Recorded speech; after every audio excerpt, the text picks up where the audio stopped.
एखाद्या ग्रामपंचायतीच्या सरपंचपदी सुद्धा निवडून येण्याची ज्यांची लायकी किंवा पात्रता नाही, असे एकूणच राजकारणातली विकृती असणारे एक व्यक्तिमत्व म्हणजे गोपीचंद पडळकर यांनी आज पुण्यात येऊन पुन्हा एकदा आदरणीय पवारसाहेब आणि त्यांच्या कुटुंबियांवर विकृत भाषेमध्ये टीका करण्याचा प्रयत्न केला.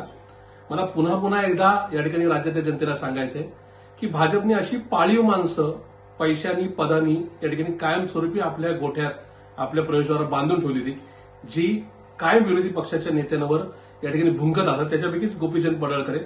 मला या निमित्तानं त्यांना सांगायचंय की पवार साहेबांच्या तुमच्यामध्ये निश्चित फरक आहे.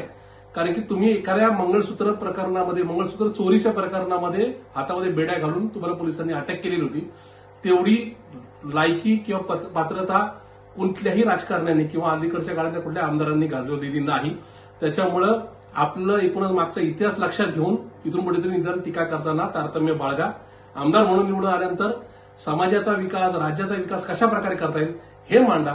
अशा प्रकारे चुकीच्या गोष्टी बोलून, चुकीच्या पद्धतीने आरोप करून या ठिकाणी स्वतःची लायकी पुन्हा एकदा राज्यासमोर दाखवून आपल्या मनातला किंवा आपल्या कर्तृत्वाचा दळभद्रेपणा सिद्ध करण्याचा प्रयत्न करू नका. हाच माझा गोपीचंद पडळकरांना सल्ला आहे.